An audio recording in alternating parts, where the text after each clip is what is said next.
So, today's class will be on inevitable events and how to approach them. This is based off of Bhagavad Gita as it is, chapter 2, text 27. So, before we begin, we will start with the invocation prayers, and we can all do these together. Om Jnanatimirandasya Jnananjanashalakaya Chakshurunmilitam Yena Tasmai Shri Gurave Namaha Shri Chaitanya Manobishtam Sthapitam Yena Bhutale Swayam Rupa Kalamayam Dadati Swapadantikam Vandeham Shri Guru Shri Yuga Shri Guru Vaishnavamscha Shri Guruvam Sagradatam Sahavanadanatam Sajivam Sadvaitam Savadutam Vajranasahitam Krishna Chaitanya Devam Shri Radha Krishna Padam Sahagana Lalita Shri Vishwakarnitamscha He Krishna Karuna Sindhu Dinabandhu Jagatpate Gopesha Gopika Kanta Radha Kanta Namostute Bhaktavanchana Gaurangi Radhe Vrindavaneshwari Vrishabhanusute Devi Pranamami Haripriye Vanchakalpatarivasya Kripasindhubhya eva cha Patitanam Pavanebhyo Vaishnavebhyo Namo Namaha Namo Vishnupadaya Krishna Prishthaya Bhutale Srimate Bhaktivedanta Swami Srinamine Namaste Saraswati Deve Gauravani Pracharine Nirvishesha Shunyavadi Paschatya Vaishnavarine Jai Shri Krishna Chaitanya Prabhu Nityananda Shri Advaita Gadadhara Srivasadi Gaura Bhaktavrinda Hare Krishna Krishna Krishna Hare Hare Hare Rama Rama Rama Hare Hare. So here we have our text. I will say it and then you guys can follow and repeat after me. Jatasya hi dhruva mrityur Jatasya hi dhruvo mrityur Dhruvam janma mritasya cha Dhruvam janma mritasya cha Tasmada pariharya arthe Tasmada pariharya arthe Natam sochitam arhasi Natam sochitam arhasi Jatasya hi dhruvo mrityur Jatasya hi dhruvo mrityur Dhruvam janma mritasya cha Dhruvam janma mritasya cha Tasmada pariharya arthe Tasmada pariharya arthe Natam sochitam arhasi Natam sochitam arhasi Jatasya hi dhruvo mrityur Jatasya hi dhruvo mrityur Dhruvam janma mritasya cha Dhruvam janma mritasya cha Tasmada pariharya arthe Tasmada pariharya arthe Natam sochitam arhasi Natam sochitam arhasi. So now I'm going to pass it off to the audience. Who would like to give this verse a try? Do we have two microphones? One for the men's side and one for the women's side? Who wants to try? Zach?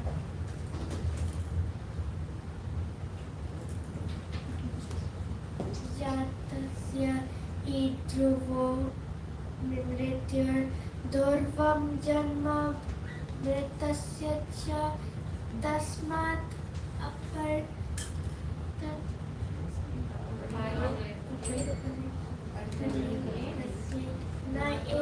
Natvam sochitam arhasi. Evo! Very nice. Alright, does anyone else want to give it a try? Let's have a Mataji do this. Okay, perfect. Perfect. जातस्य हि ध्रुवो मृत्युः जातस्य हि ध्रुवो मृत्युः ध्रुवं जन्म मृतस्य च ध्रुवं जन्मामृतस्य च तस्मात् परिहार्य अर्थे तस्मादपरिहार्य अर्थे न त्वं शोचितुमर्हसि न त्वं शोचितुमर्हसि। Very nice. Who has the microphone? जातस्य हि ध्रुवो मृत्युर् जातस्य हि ध्रुवो मृत्युः ध्रुवं जन्म मृत्युस्य च ध्रुवं जन्मामृतस्य च तस्मात् अपरिहार्यर्थे तस्मादपरिहार्यर्थे न त्वं शोचितुम् अर्हसि। न त्वं शोचितुमर्हसि। Perfect. Very well. All right. Who has the microphone? Let's go.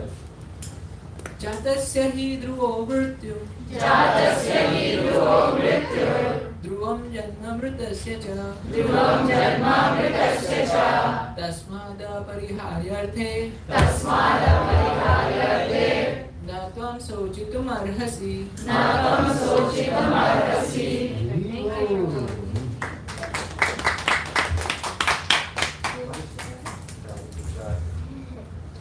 जातस्य हि ध्रुवो मृत्युर् जातस्य हि ध्रुवो मृत्युः ध्रुवं जन्मामृतस्य च ध्रुवं जन्मामृतस्य च तस्मादपरिहार्यर्थे तस्मादपरिहार्यर्थे न त्वं शोचितुमर्हसि। न त्वं शोचितुमर्हसि। जातस्य हि ध्रुवो मृत्युः जातस्य हि ध्रुवो मृत्युः ध्रुवं जन्मामृतस्य च ध्रुवं जन्मामृतस्य च तस्मात् परिहार्यर्थे तस्मादपरिहार्यर्थे न त्वं शोचितुमर्हसि। न त्वं शोचितुमर्हसि। So let's have one more person and then we can go to the word for word. जातस्य हि ध्रुवो मृत्युः जातस्य हि ध्रुवो मृत्युः ध्रुवं जन्मामृतस्य च ध्रुवं जन्मामृतस्य च तस्मादपरिहार्यार्थे तस्मादपरिहार्यर्थे न त्वं शोचितुम् अर्हसि। न त्वं शोचितुमर्हसि। Ribo. Okay. So, what words from this look familiar to you guys? What is Janma. You can have microphone. Jatasya. Jatasya. What does Jatasya mean? According to our karma. Okay, according to our karma. All right. Anyone else? Janma. Janma is birth. Janma is birth. Yes. Mrityu. Mrityu. Death. Yes. Also. What about na? Not. Yes. Any other words that sound familiar to you guys? Anyone from the Prabhuji side? Yes. Sochitam thinking. Tasmat means Sochitam. always. Tasmat means always. Every time. According to it. Close, close. Yeah. You guys are on the right track for that one. Dhruvo is sure. Yes. It's a fact. Okay. Anyone else? Arhasi, Arhasi. What is this? someone who deserves something. Someone who deserves something. Okay. Yes. You're right. And then you? You said something? Okay. All right. So let's go to the word for word. So we had the Jatasya, one who has taken his birth. And then Dhruva, we had fact. And Arhasi, deserve. Sochito means to lament. We had Cha also. No. Mridasya means death. Mrityu means death. So we can see here that we should try and familiarize ourselves with these words because this was the language that Krishna was speaking to Arjuna on the battlefield of Kurukshetra. So if Krishna himself chose this language to convey all his teachings, how much importance should that hold for us? So even though we may not need to learn how to converse with someone in Sanskrit, we can get ourselves familiar with the words that Krishna uses in the Bhagavad Gita to convey to Arjuna all these amazing principles that he has. So before I go to the translation, I forgot to ask the biggest question. What is the title of chapter 2? No.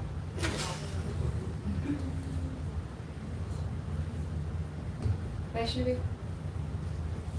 You want to guess? No? Okay. Okay, Gita, wow, that's a really good guess. Summarization of the Contents of the Summary. Gita summarized. Contents of the Gita summary. You're not cheating, right? All right, that's amazing. So let's go to the translation. We can have Shirish Prabhu. Would you like to read this? Translation. One who has taken his birth is sure to die, and after death one is sure to take birth again. Therefore, in the unavoidable discharge of your duty, you should not lament. This is a heavy verse. So what are some takeaways from this? So quite heavy, Mataji, without any doubt. So here the purport of translation, what Krishna says is like, definitely one who has taken the birth in this earth is sure to die, Yes. without any doubt. But whoever dies is bound to birth again. So in this situation, there is no question of lamenting. It is better to discharge the duty. Would anyone else like to give their own comment? Did this? You had your arm raised? Yes. Basically, it's like whenever we're born, death is inevitable. So no matter what, we're gonna live in this world. You know, we're subject to birth, death, disease, and old age. I got that in the wrong order, but and for one who has died, they're sure to be taken birth again within the realm of samsara. Yes. Exactly. And then what's happening while you're alive? What should you be doing? The last sentence? Should not lament. Discharge your duty. Yes. And what is all of our duties? Give some more answers, guys. What is the Question? Well, the question is, what is our duty? All of our duties. To serve Krishna. Serve Krishna. Okay. surrender to Lord? Surrender to Lord. Yes, Prabhu? Become first class devotee of Become a Krishna. first class devotee. Well, what else? Different devotional services. Do different practices of devotional service. Okay. And then one more from the Prabhu side. Serve the Vaishnavas. Okay. I want to say that our unavoidable duty is to come here every Sunday at 4 p.m. This is the easiest thing to be done. And then when you're here, you're able to perform different types of devotional services. You learn how to become a first-class Vaishnava. And all these things that everyone is saying is being cultivated at Bhakti House ISKCON Orlando. So what is our duty? Come here at what time? 4 p.m. Ready to go.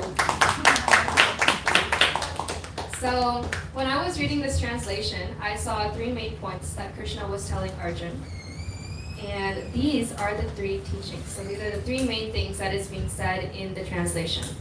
Okay, that's loud. So we have 1 is Krishna is talking about the cycle of birth and death. And the title of this presentation was Inevitable Events. Dying and taking birth is something that will always happen and it'll never cease to happen to. Next is our acceptance of duty. We have, again, the translation. Arjuna, this duty for him was unavoidable. He had to do it no matter what.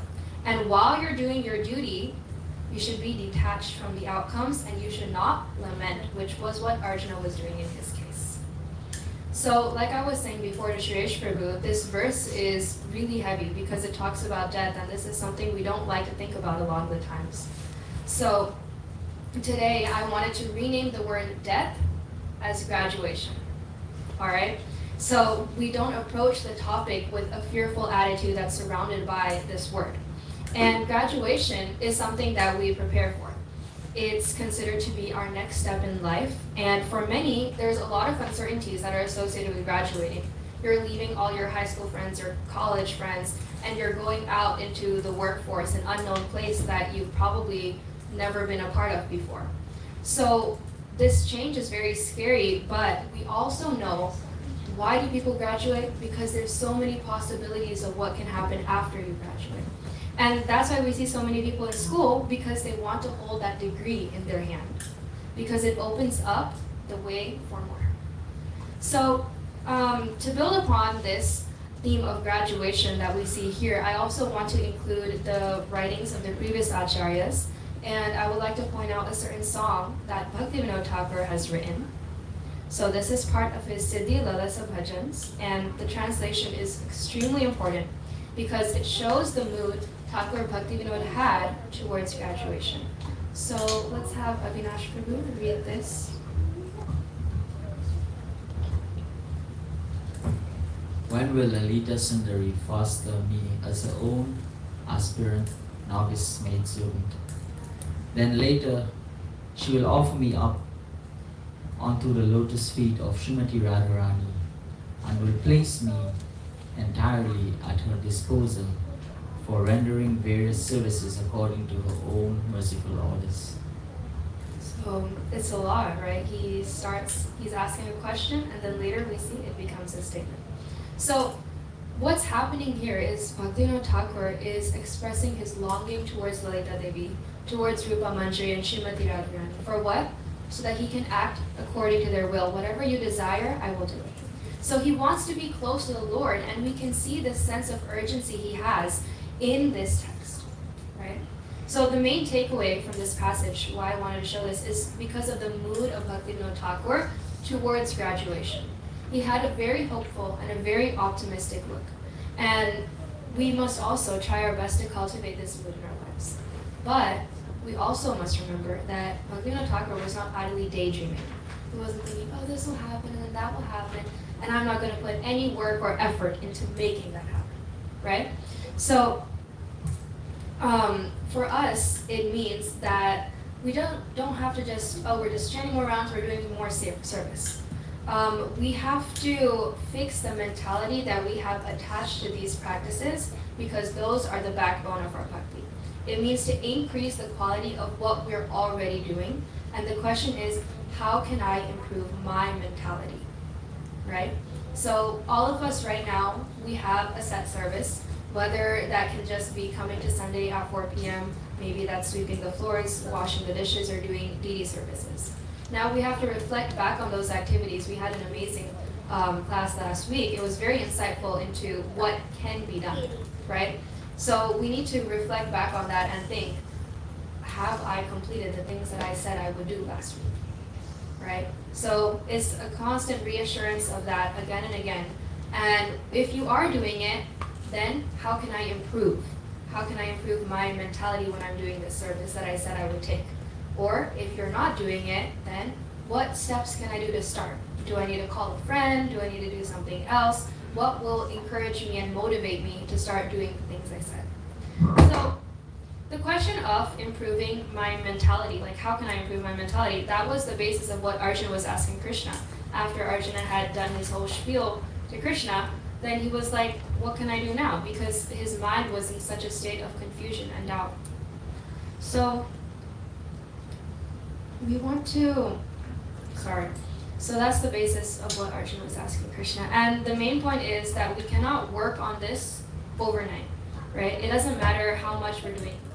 We just need to keep doing it. Whatever we're doing, just keep doing it. And it's not a far out idea. It's something we can start from today in the Sunday feast at this temple, right? We can start coming at 4 p.m. and absorb ourselves in the kirtan. Then we listen to the class and really get into it. Take notes or something like that. Write it down on your phone too. And when it comes to Aarti, what's the best thing we can do for Shri Shri Nitai Gaura Nataraj? Yes. Dancing, yes. And it's not just you dancing, you can bring other people to dance as well and get their dancing feet on. So now we will go on to the purport. We can have someone read this. Anyone would like to volunteer themselves? Vishnu Prabhu, would you like to do? One has to take birth according to one's activities of life, and after finishing one term of activities, one has to die to take birth for the next. In this way, one is going through one cycle of birth and death after another without liberation. This cycle of birth and death does not, however, support unnecessary murder, slaughter, and war, but at the same time Violence and war are inevitable factors in human society for keeping law and order. Yes. So what's your explanation? What have you understood from this purport? Unless one escapes the material world and reaches the spiritual world, one has to take birth again and again and go through all that happens in the material world, like murder, slaughter, war. And purport also says that it's unnecessary. Yes. So, which means that we have hope that it will not happen. But then we see the next line. What does Srila Prabhupada say in the last sentence? Then he says it is inevitable in human society. So probably we can ensure that it doesn't happen around us. But We can ensure that it doesn't happen unnecessarily. We can't completely stop its happening. Right? For example, the battlefield of Kurukshetra, you would say that during that time, people were very learned. But this war was something that was necessary and it was unavoidable, even though Arjuna thought that it could have been avoidable. So one point, Srila Prabhupada, that you were saying, he emphasizes in this paragraph is the importance of maintaining a balance between order and compassion. Right? We have compassion. We don't want all this unnecessary slaughter, but we also understand that sometimes things have to be done. So violence is inevitable and it can happen. However, we all have different perspectives on what is considered necessary and unnecessary. For example, if you ask someone on the street their idea on something, anything, we can all have different perspectives and different opinions about the same thing. So how can we understand? And exactly, Arjuna was the perfect example of that because he viewed his participation on the battlefield of Kurukshetra as being unnecessary. But Krishna had a different perspective. So we have this really cool picture here, 4 and 3. It really shows the difference between Arjuna and Krishna. And Arjuna was only thinking about killing, but Krishna reminded him that Arjuna's duty is to follow instructions. And that's a really big and important thing when we have to see things from different perspectives. And that's why we have senior Vaishnavas in the community and we listen to classes online of Srila Prabhupada and read his books. Because we might have a different perspective on something, but then we read Srila Prabhupada's books, we listen to the teachings of the previous acharyas, and you're like, oh, okay, so this is how it actually works. And here, we also have to keep in mind that Arjuna was a Kshatriya. So the question also comes that wasn't Arjuna trained for war? Hasn't he been in a war before? Why was this specific war the one that stopped him? And why was he not ready to perform his duty, even though as a Kshatriya, that he's been trained for that his entire life? And the main reason is attachment. Right? Arjuna fought with warriors like Indra and Shiva, but he doubted himself when he saw his opponents on the battlefield of Kurukshetra, even though they may not have had the same power as these celestial demigods. So all these attachments that we see around us, they're just so strong. They come in the way very easily of us doing our duty. And he saw people on the other side of the battlefield he had a connection with. And to throw it all away for a battle he didn't even want to participate in, it made sense, right? Who would willingly want to do it? But Arjuna forgot the most important thing. In the face of attachment, he forgot who he is, he forgot what he stood for. So basically what happened? He forgot himself. Arjuna took a miscalculated risk. He wanted to make his own course, and that resulted from his alienation in society, alienation from the duties that he's taken up, and all of his expectations. So we also need to be smart enough, we need to know, we also can't make a calculated risk. What is a calculated risk? It means to be complacent in our services.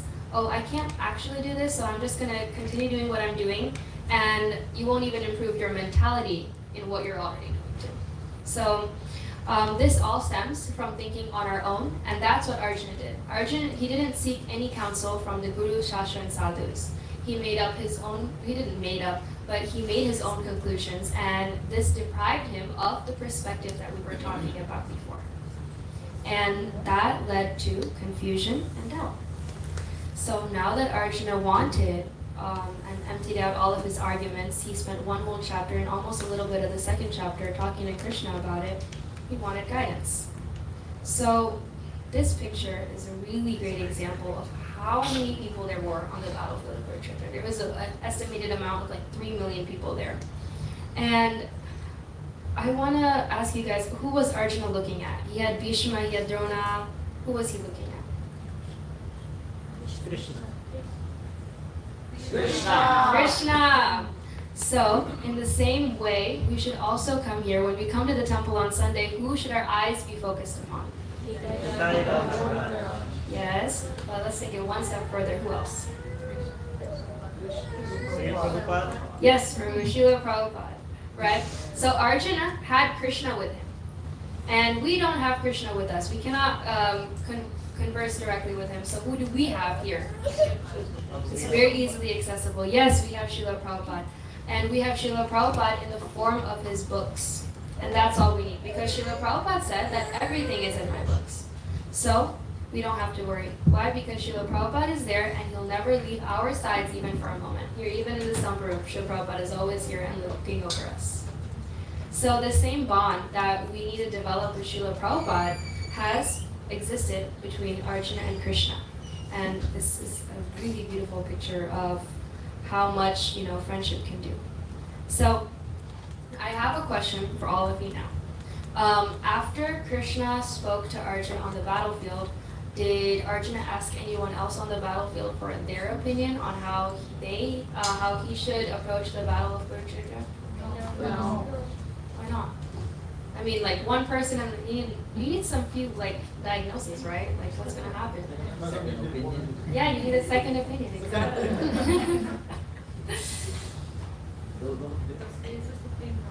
He's the Supreme Lord. Yes. Yeah. He surrendered to Krishna. Yes, Prabhu. So Arjuna only stuck with Krishna, and this can come into our lives too, right? So how many times have we just accepted one person's answer to our questions? You stick with that one person. Okay, I'm just gonna ask this Prabhuji, and then that's it, no more. But then you hear an answer that you don't like, and I'm like, okay, maybe I should go to this other Mataji, and then maybe I could go to a Prabhuji after that, and then the cycle just keeps on repeating, right? And then when does the cycle stop? When you hear the answer you want. So, Arjuna is like the perfect example of this. This is what it means to be surrendered, because this is called like question hopping. And question hopping, it doesn't just undermine the answer that the speaker gave you, it also undermines the speaker themselves. Before we ask questions, an important thing to do to stop this question hopping, especially when a question is related to our sadhana or seva, the first thing we have to consider is, will we follow the answer given to us? If we're ready to accept the answer, then we ask the question. And if we're not, then we can think about it for a little bit and then allow ourselves to get to this point of being surrendered to whatever it is your devotees or even your friends advise you to do. Otherwise, we exploit the symptoms of love that are shared between one devotee to another. And this is an amazing verse from the Nectar of Instruction, text 4. It was written by Srila Rupa Goswami. And we can have somebody read this from the Mataji side. Did the Mataji want to read it? Offering gifts in charity, accepting charitable gifts, revealing one's mind in confidence, inquiring confidentially, accepting prasada, and offering prasada are the 6 symptoms of love shared by one devotee and another. Would you like to say something about it? Or if you're okay, that's fine.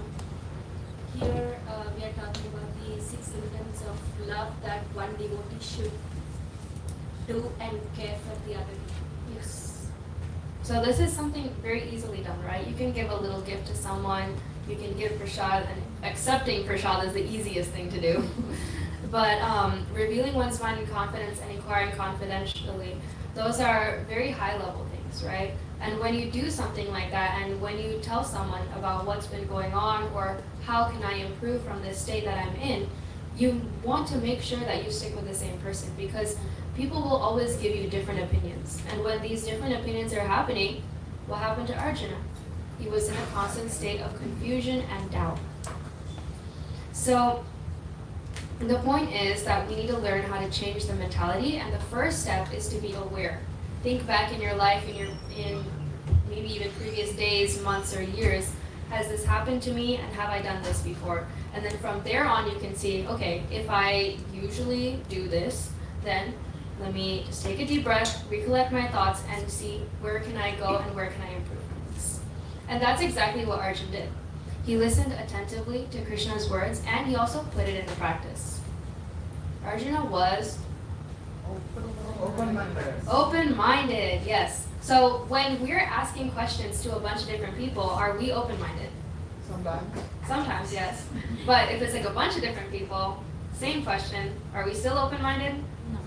No, right? Because exactly. So we're having doubts about the answer, or we might even be having doubts about the speaker. They give you an answer, and then you're like, actually, I saw them sleeping in the temple room the other day. I don't think I should listen to them anymore. And then you start making up excuses for why their answer is basically wrong. So we see that Arjuna just listened attentively to Krishna's words. And many times when we vent our frustrations to others, we treat it as a space to just let go of everything that's troubling us, and that's it. Hare Krishna Prabhu, I'm having so many problems. Okay, I finished telling all my problems, you hit the end call, the red button on the phone call, and then you end it. Right? And we don't stay behind to listen to what their perspective is. And a lot of the times, right, it's also disrespectful not to support what your friend is saying. You're like, I know like in my age group, whatever your friend says, you're like, oh my gosh, you're so right, and then that's it. Even though you know in your head that, okay, this is weird, but you just have to show off to them and be like, yeah, I totally support you. But the question is now, did Krishna support Arjuna's stance? No, exactly. And were they friends? Yes.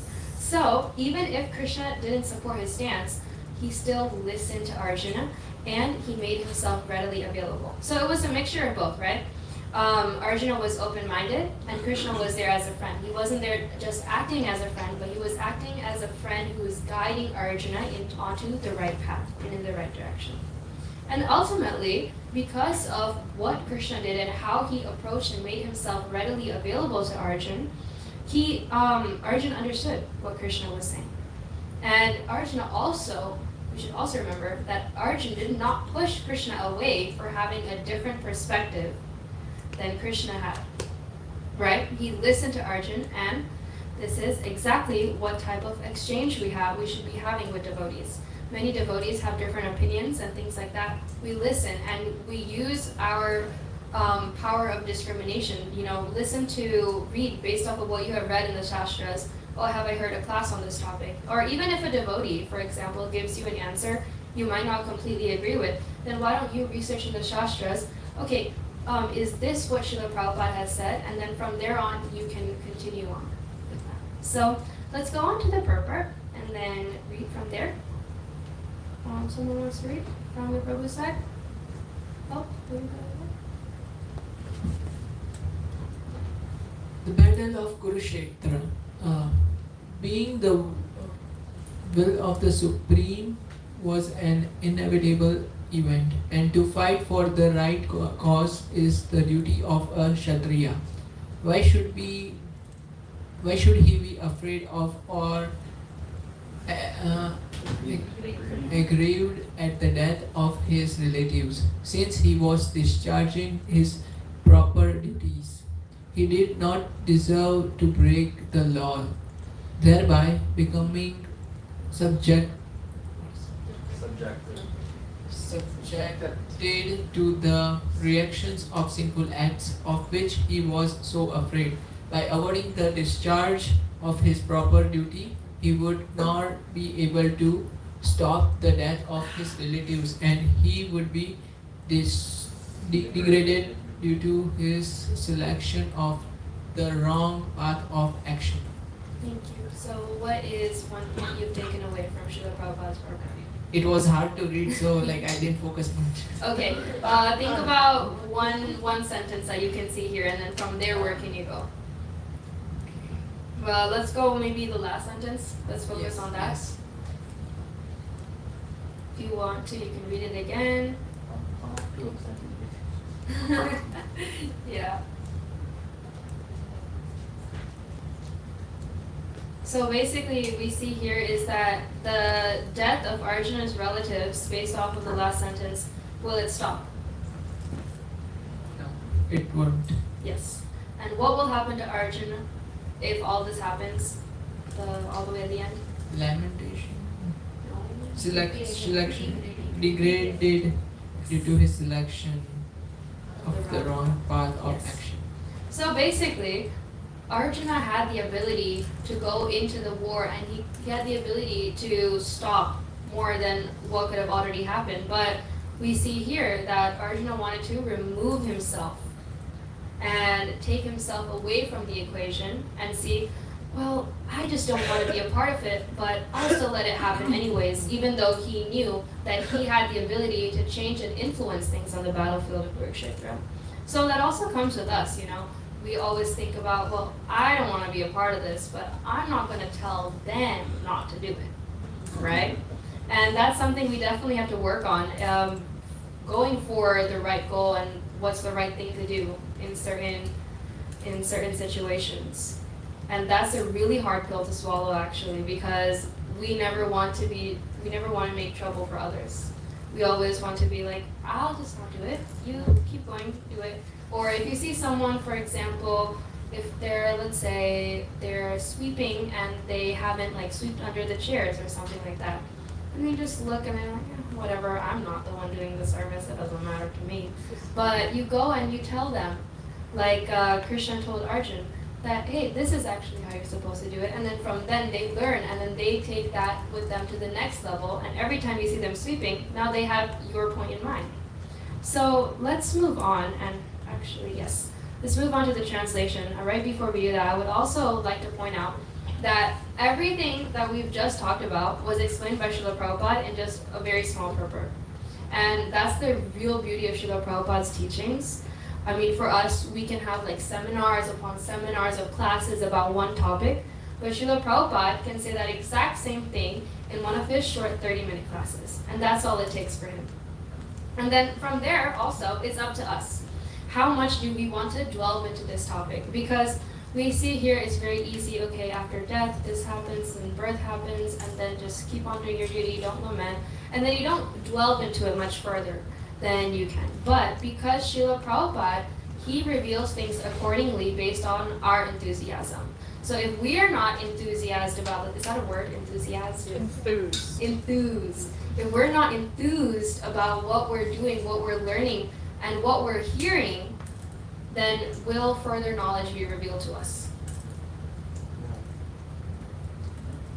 So you guys are pretty quiet today. Can you repeat the point? So if we are not enthused about the things that we're doing, about the things we're hearing in terms of spiritual activities, will we get more knowledge and will more things get revealed to us if we're not excited about it? No.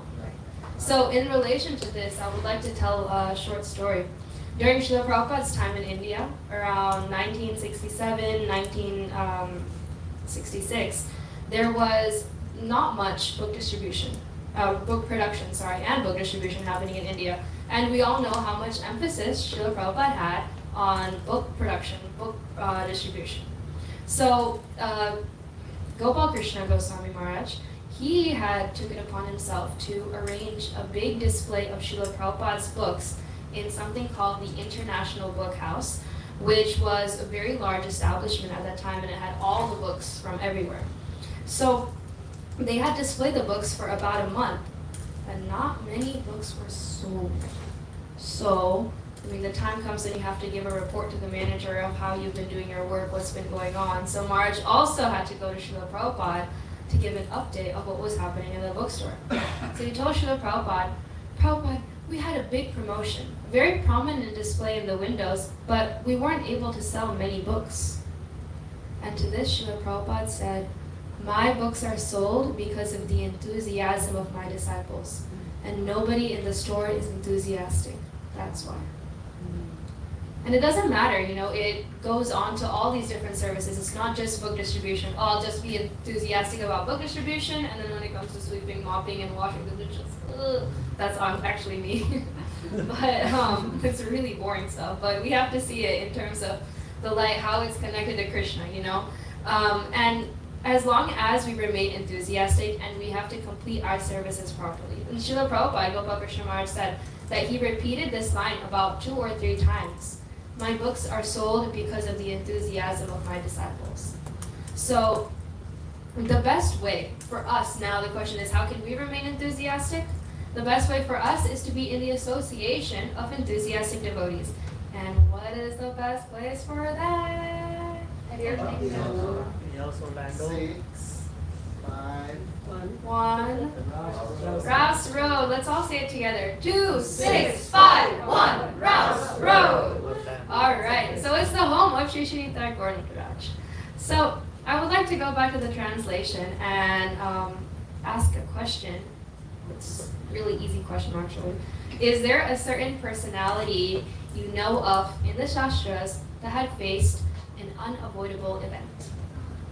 Yes, Prabhu. Parikshit Maharaj.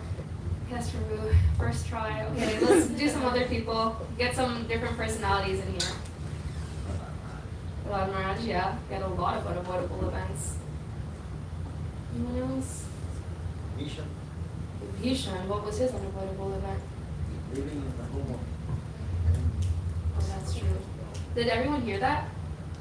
Okay. Vidura Maharaj, yes. He also had to live with the enemy. Anyone else? Dhruv Maharaj. Prahlad Maharaj? Dhruv. Dhruv Maharaj. Was that unavoidable or was that avoidable? Because he had the choice. Do I want to go and seek revenge or do I not want to go to seek revenge? That's also another thing that we have to think about, right? Dhruv Maharaj took it upon him. He's like, I want to prove myself that I am a capable son. And it doesn't matter who my mother is. Anyone else? Yes? Gajendra. Gajendra. Okay. So this is like our thing, don't go in the water, otherwise you'll get bitten by a crocodile. No, I mean, but his specific event was unavoidable. 'Cause, Yes, what was the specific one you want to say? Something? Well, Gajendra was in the water. Gajendra, he was in the water, and a crocodile came and attacked him, and they fought back and forth. I think it said like 1,000 years. 1,000 celestial years, not even our human years. Yeah, very long time basically. And eventually, you know, the crocodile was winning because kind of like the water is his home turf. And Gajendra eventually just took a lotus and just surrendered and just asked somebody. Exactly, and we can see his approach to his inevitable event. You know, the crocodile was coming to him and he was put in this position that he couldn't get out of. But how did he get out of it? By remembering Krishna. So in this Parikshit Maharaj thing, this is the example that I chose, the really easy one. I wanted to ask you guys a question. How did he approach the unavoidable event in his life? And I want you guys to give me key words. Keywords like he was surrendered, he was inquisitive, and what are these words that you associate with Parikshit Maharaj during this time? Yes, Prabhu, can you share, Prabhu? We can have the microphone. Inquisitive. Oh, okay. Also, Navya, could you write down these words that people are saying? Yes? Okay. Perfect. So we have inquisitive. Nice. You can give it to the person in the back of you. Someone in the back.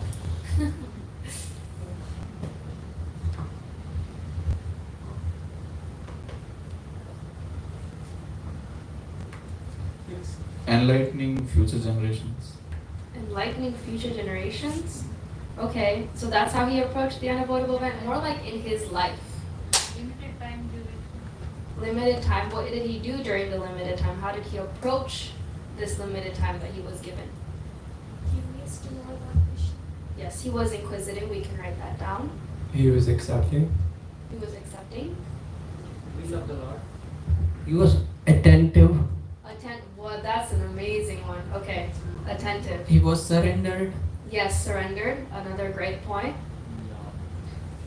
You can get a microphone. I don't have a word for this, but Yeah. he did not lament and he accepted that he's going to die and did something about it at that time. That's true. So he took action Yes, against what was immediate happening. action and no lamentation was involved Mhm. because he knew it was unavoidable. Yeah. This is what he has to do to prepare for graduation. Yes. So basically, he accepted it gratefully, gracefully, not gratefully. Okay. Yeah, he gave up all his attachment to family and relatives. Very easily. Very easily, yes, he did that. Also, like, I don't know a specific word, but he was waiting for an opportunity to go to Krishna. He was just waiting and any opportunity comes because he'd already seen him in the womb of the mother. Yes. So he was already waiting and then he got this opportunity. Anything else? He was focused on his goal. Focused, that's a very good key word. He was focused, he was surrendered, he was attentive. Accepted the will of the Lord. He accepted the will of the Lord. Okay, this is what happens, and now I have to learn how to deal with it from here. One more person? Yes, Rohit. Best utilization of time. That's Only perfect. utilization. Only 7 days. 7 days. That is the best thing you can do in this. Yes, he did not procrastinate. He utilized his time accordingly. I only have 7 days left. Let me just finish watching my favorite Netflix show so I can see how the main characters end.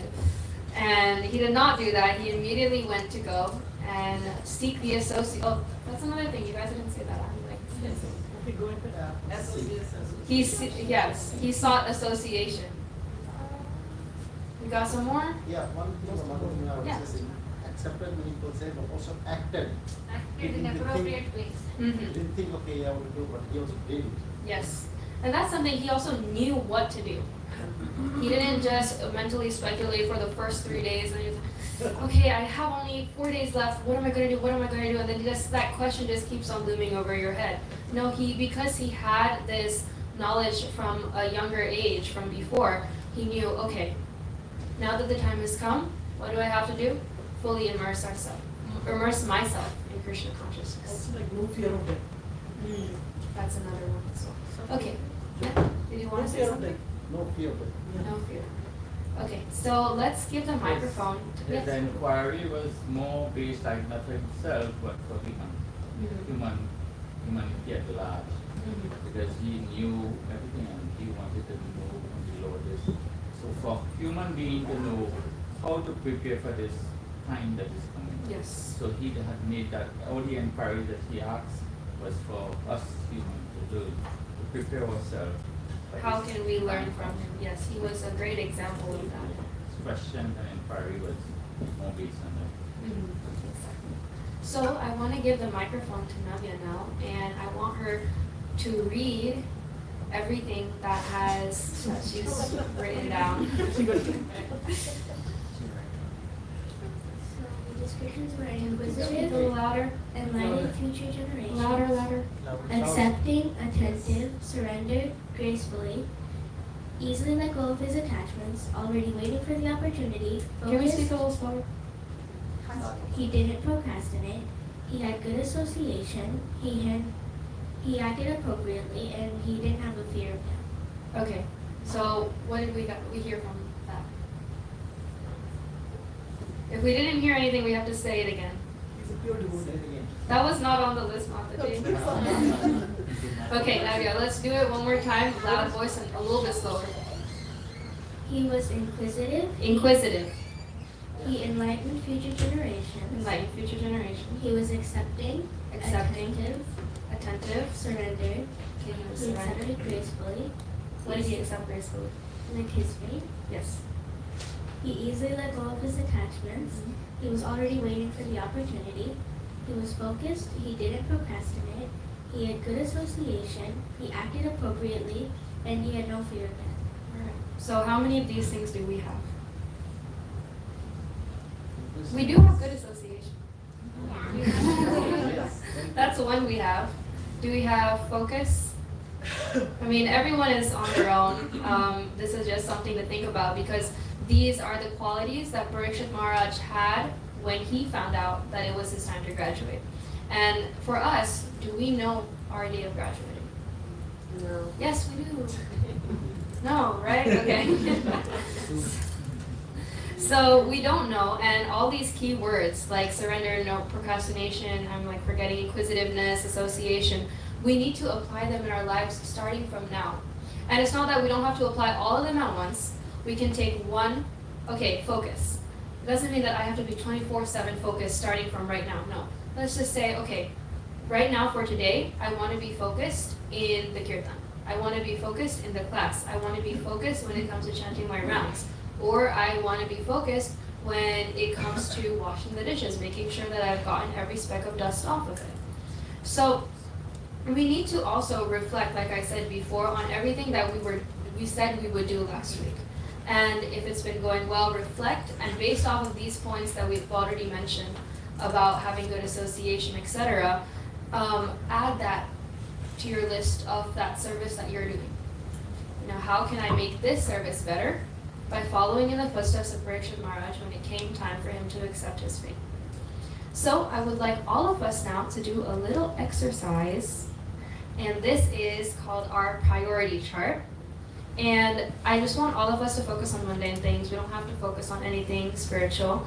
And think about what is avoidable and unavoidable in our lives, along with its scale on the importance level. So I'll have to lean out like this because I want to write it down. Okay. Okay, great. So we can have someone pick a random column and think about, okay, let me ask you guys, what is something that is important, but you can avoid it? It doesn't have to be done. Cell phone? Texting while driving.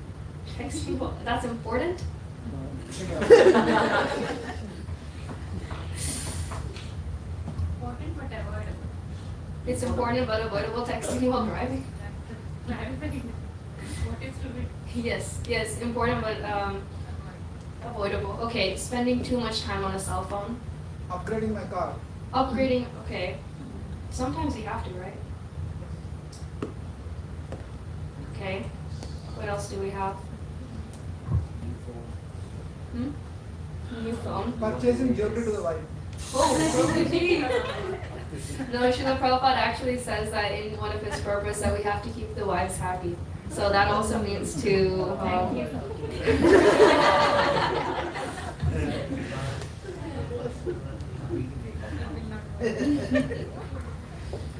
One thing we can add to the list is, for example, taking medication is something that's very important, but you can also skip doses or you can take way too much. So I can add that to the list. And then, maybe in school is. I mean, we can add, I guess we can add graduation. Maybe middle school might not be avoidable though. But I think college is something that can be avoidable, but it's still important in life if you want, Okay, so I'll write college, not school. Okay, do we have, yes? Work. Work, yeah, that's true. It's something very important, but you can definitely take your days off. And you will be really, if you don't have work, you're going to have to find another way to live. Okay, I think, college work. Put that on the other side. And then let's get one more for this topic, and then we can move on to another one. Gossiping versus discrimination. Gossiping is important? Avoiding gossip is important. This is you can say it's for the ladies. It's kind of very important. Ladies like to talk, but it's avoidable. Yes, Mataji. Not gossiping. Mataji. Yeah. As devotees, it should not be something But important. it's avoidable. You can avoid it also. It's very, I would put that in the unimportant and avoidable. Alright, so let's just move on to the next one. Let's go something important, but you cannot go away from that. Chanting. Chanting, we're sticking to mundane topics. Okay. Yes, you can say something. Breathing. Breathing. Okay, you wanted to say something? Prashadam? Eating prashadam. Taking the bath. Reading books. Bath. Okay, cleanliness, yes. Well, cleanliness is avoidable sometimes. Okay. Medical treatment. Medical treatment, that's also a little bit avoidable. If you don't go to the doctors, you don't have to take any medicine for anything. Everyone has, sometimes people are sick, they don't like to take medicine. That's Taking care of health is important. taking care of health, but it's also avoidable. Very easy to not take care of your health too, Prabhuji. One thing is going to the bathroom, nature's call. That's something that you cannot stop no matter what.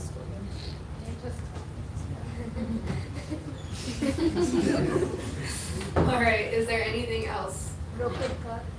Broken car. Broken car? Car. Car. Car. Car not starting. Oh, car is not starting? Then we can take That's a unavoidable and it's very important to have a car. Okay, a broken car. And then I also heard eating prashadam, so I'll add that to the list. All right.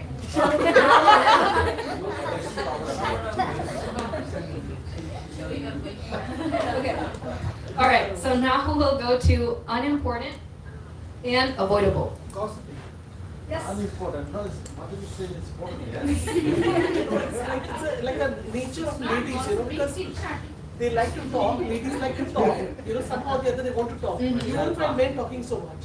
So it leads to gossip. Not only ladies, some men also they do this. Right? But regarding for only men. I thought it's a mundane topic, so. Yes, okay, so I'm gonna add gossiping. It's something that can very easily be avoided. Screen time. Screen time. Having a high screen time. Vacation and other places visiting. That's an unimportant food.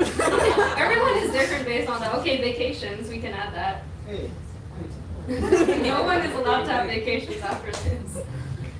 And let's get one more. Came from vacation. That's why he's saying that.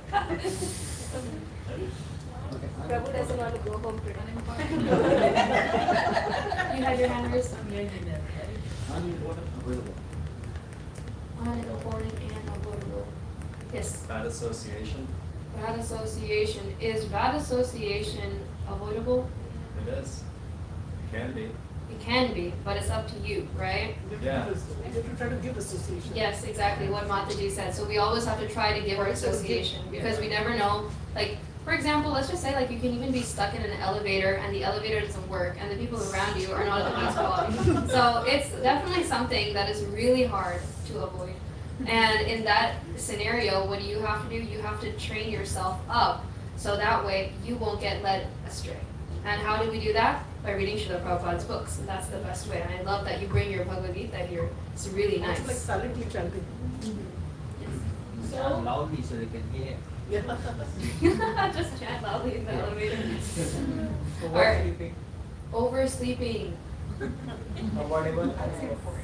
Yeah. That's important. No, like 6 hours sleeping. All right, let's go to the last one The now. last one is eating junk food. Unavoidable? Unavoidable. Eating junk It food. cannot be avoided. Unavoidable. I was telling about unimportant and avoidable. Oh, he's in the. Eating junk food. Oh. Yeah, we'll just keep that in mind because I don't think we to write it down anymore. Okay, something that is not important, but you also cannot avoid it. I think bad association could kind of fit into this category. Would you guys agree with that? Right? It's not something very important. Yeah. All right. Think. Weather? Yeah. Is it unimportant? I mean, the world has changed. Yeah. So like storms and Yeah. etc. Okay. Unpredictable weather. Okay. This is something, okay, think about something you guys get on your phones a lot. Notifications. Extinction. Okay, think a little bit more. Someone calls you. Spam calls, yes, this is something, I don't know, I've never heard of someone being able to say that they've never had a spam call in their life.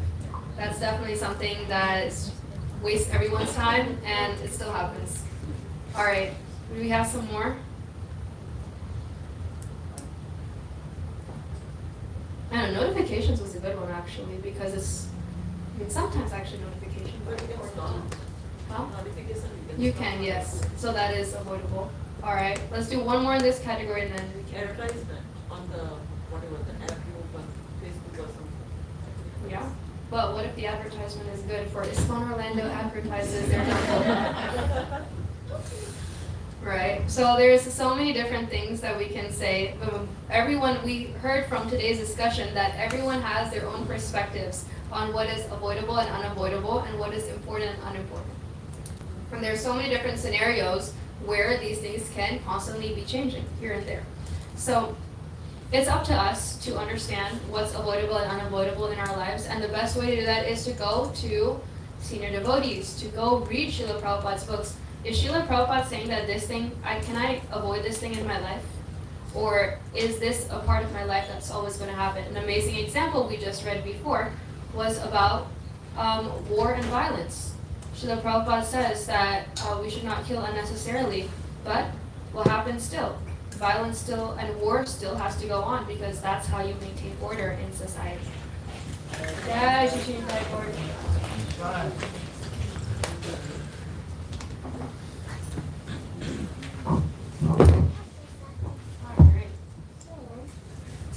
Now I have to.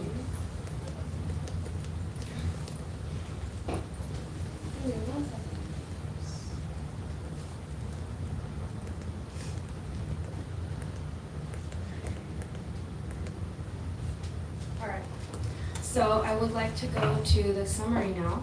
And these are a few of the topics that I've talked about today that I would like some people to give a explanation of what they remembered from this topic.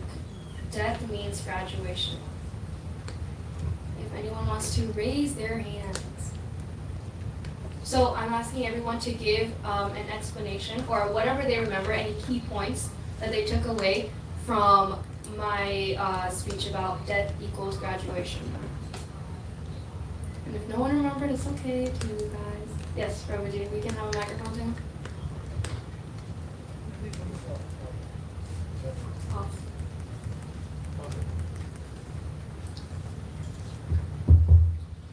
Okay, from overall the purport, whatever has been, Yes. what I read and understood was one is birth and death, which is definitely inevitable. Once somebody is born, and definitely the death, the timer is already on. Yes. We don't know when it's going to touch. It's heavy, but at the same time we need to realize, all of us, right? The timer is already on, then it might be somebody is left with few years, few months, and then, so what we are supposed to do in this time between birth and death is something where the examples where we need to know more about the scriptures, understand from the authors, and then this, when this time between the birth and death, what a human life is supposed to do. So why did we use the word graduation for death? That's the main question. Divya Mataji? Marta, you have a microphone?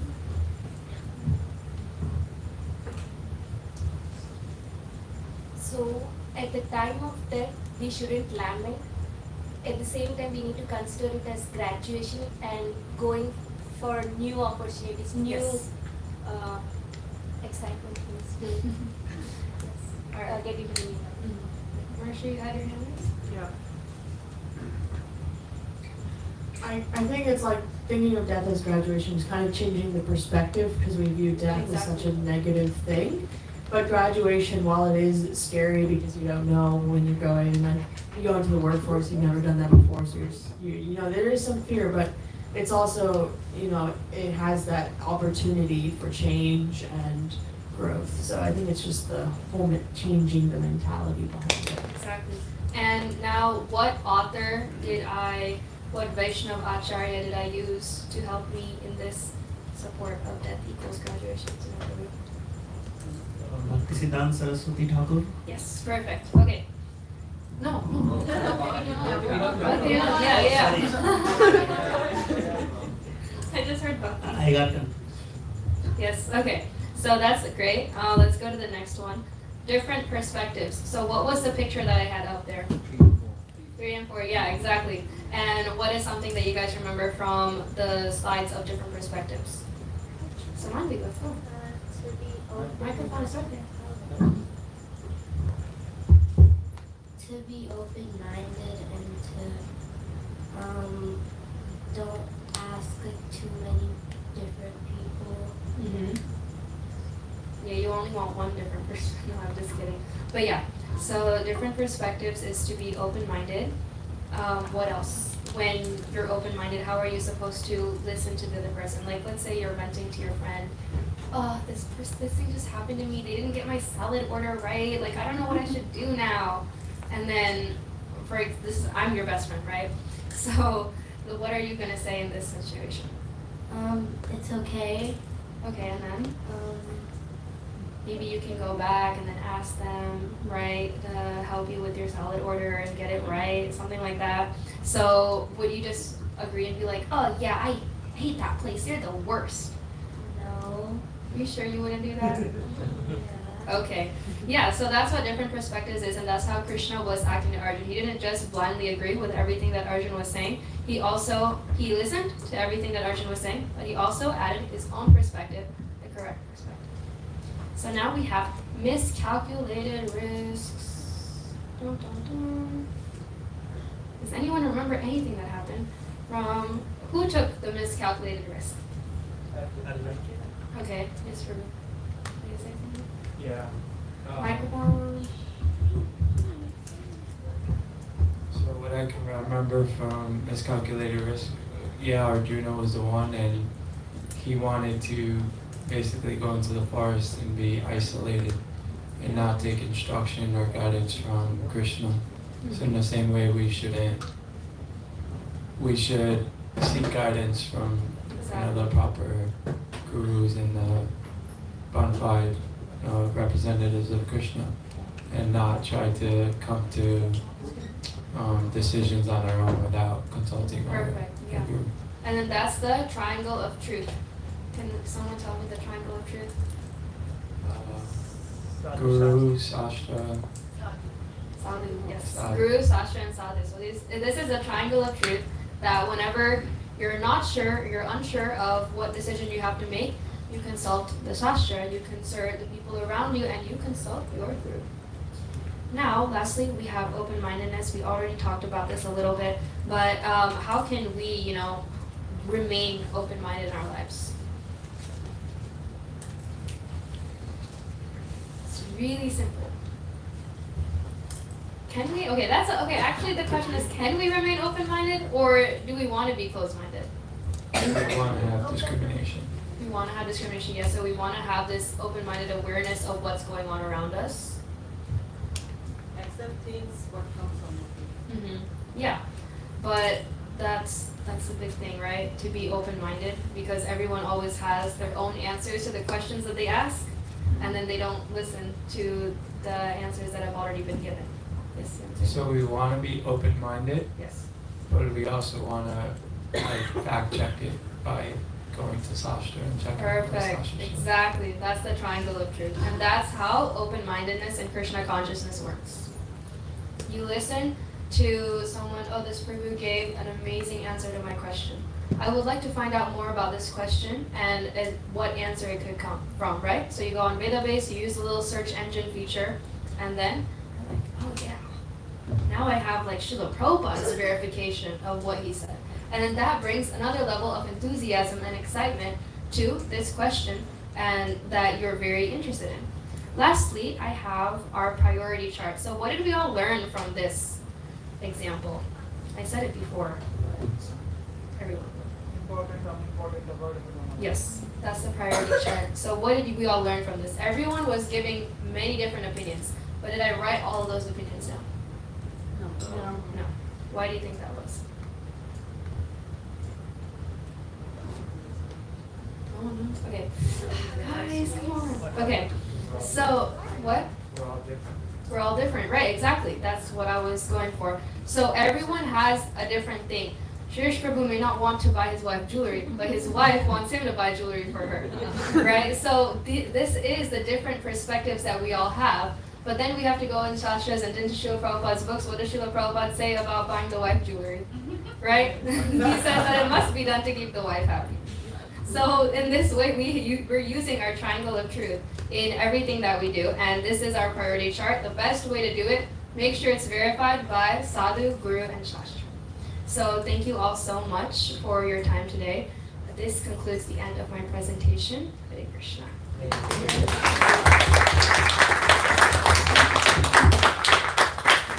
if anyone has any questions or comments, we have about 10 minutes left. So with death being graduation, what about for the people that do not live a life that deserve graduation but to fall back? to downgrade it to like the various species. Mhm. So would that be considered graduation, or what would you call?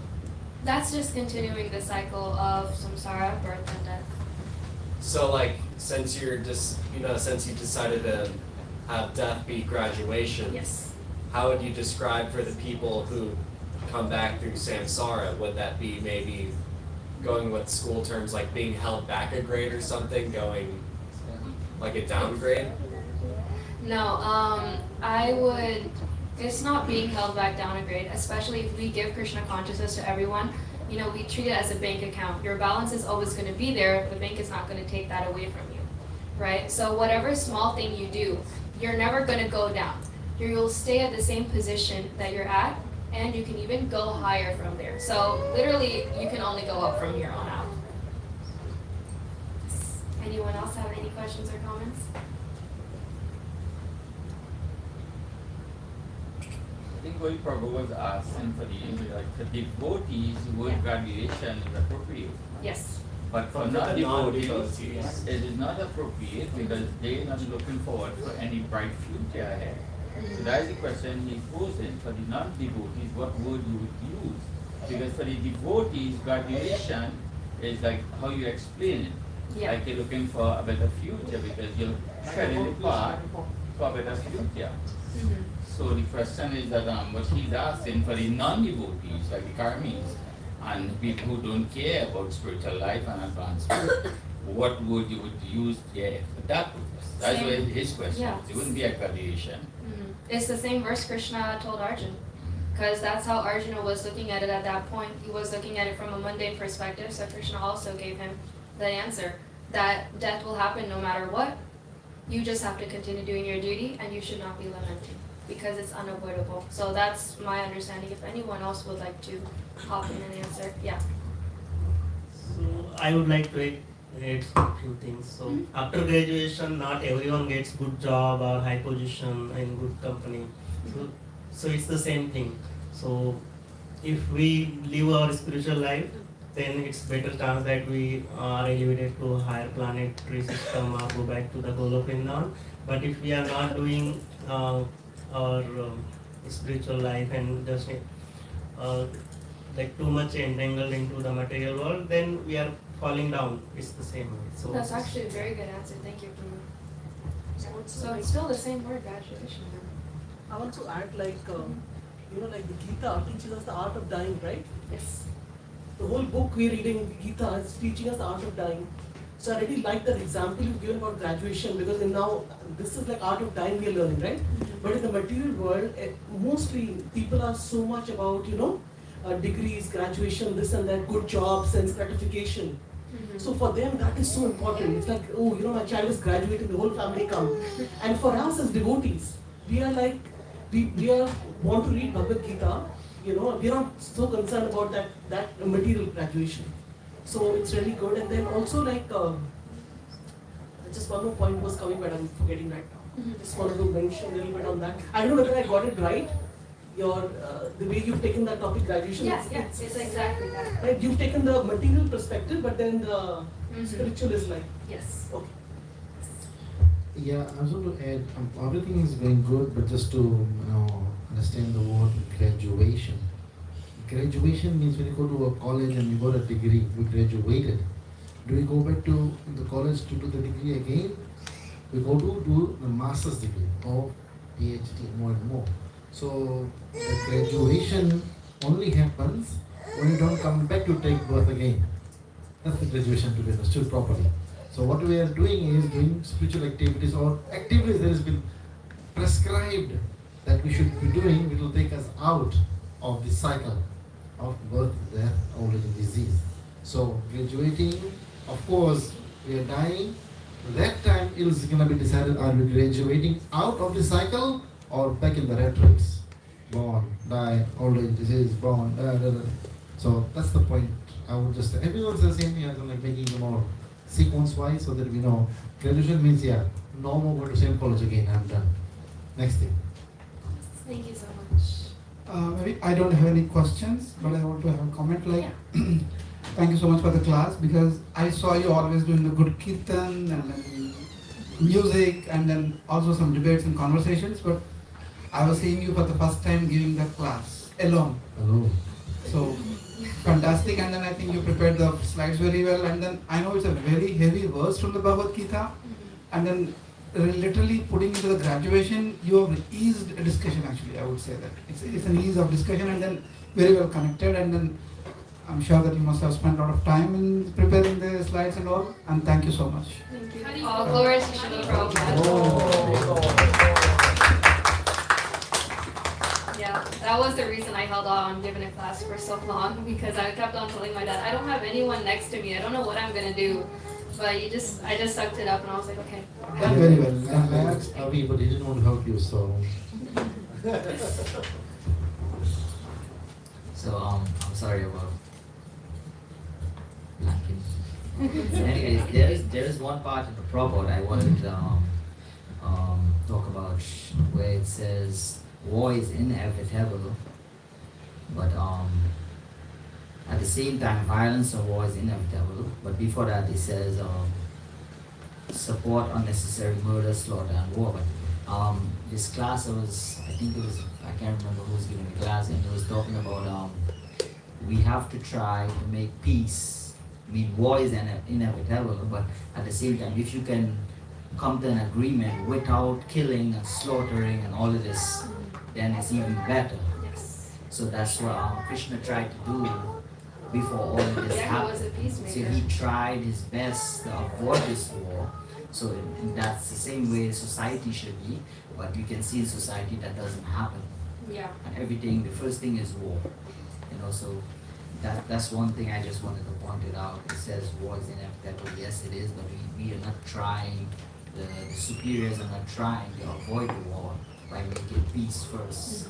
They want to do the war first and then. Yeah, that's a great point. It's a great point. A lot of the times you don't agree with my point, now I'm angry and now I'm going to yell at you. That's a lot of the times that's how it goes. We see it in our day-to-day lives. So we, being peaceful, trying to be the peacemaker. Okay, you don't agree with my perspective. Here, let me talk to you again and let me make you understand. And if that person cannot be convinced, step aside. Is any more comments? I want to ask Anna and Shelby, anything you want to share? If you feel like, or good? Shelby, you want to share something? You good? Anna, anything you want to share? I was really impressed with you and how you give the class, and I think I learned a lot, so thank you so much. Thank you, I really appreciate it.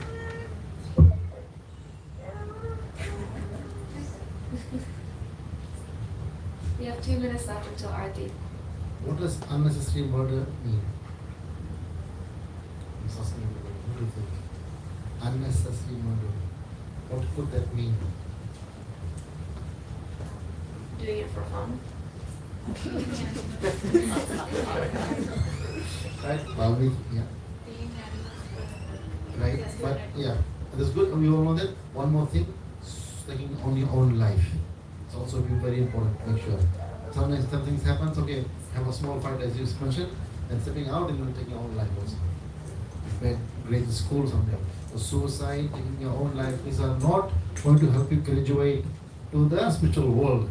You have to, that's a sinful activity, so you have to come back and repent for it and come to 2651 grassroots. Just know what to do this time. When you get this life, then you graduate. So that's also one important thing. Of course, we all know we fight with others to kill them, but killing others also, like the countries are fighting, different countries are fighting for personal gain, personal motivation. There's nothing there that tells them, okay, yeah, you'll go fight with me, you'll go, unless it's Krishna telling you to fight. Now, if Krishna tells you to fight and you say, no, Krishna, how can you tell me to fight and kill somebody? That's not going to make you graduate. Come back in the cycle. Because who is the instructions coming from is also very important. Unnecessary killing, suicide, fighting for personal reasons, killing for somebody's personal reasons. Madhati said killing animals for fun. Valmiki was doing it, Ratnakar was doing this. So, but the last line, I like the last line too. Some law and order is required. What is the law and order? Right? It's not really war required. But on the road, if you drive, speed limit follow, other things is there. If you don't follow that, you fight with the police. No, I won't follow. Then it will increase, and maybe the police will hold you by the neck and say, okay, little balance required, you know. So in the beginning, it all starts on a subtle level to be understood, accepted, and then go on ahead from there. I just remembered the line, like in pertaining to your class, it's like life is a preparation and death is the exam. Wow, that's really good. I'd heard this somewhere and then I thought that if death is the exam, then how are you preparing for it? Yeah. It's like, I mean, are we doing our devotional service like you mentioned the beginning points, taking it seriously and contemplating and things like that. Yeah. So this topic is actually, you know, like I used to never like the topic of death, but since I came into Krishna consciousness, I felt that it's something which, you know, should intrigue our mind because we have to know where we are going and what our life now is because so many billion of births we've taken. So from that point of view, thank you. Thank you for the wonderful class. I'm so, I've seen Gopi as a small little baby and now she's like grown up and she's, you know, it's, and I'll really say the credit goes to Prabhuji and Mataji for raising her so wonderfully and, you know, their family is like an example of how, you know, that protection has been given to her and in that she's blossomed very well and made sure that she's kept in the association of devotees and now she knows what is right and wrong. Very nice. Thank you, Prabhuji and Mataji. Hare Krishna. Hare Krishna.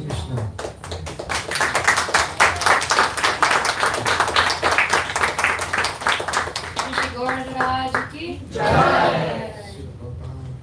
Jai. Bhagavad Gita ki Jai. So we will have Aarti now, and we can all get up and put our cushions away in preparation.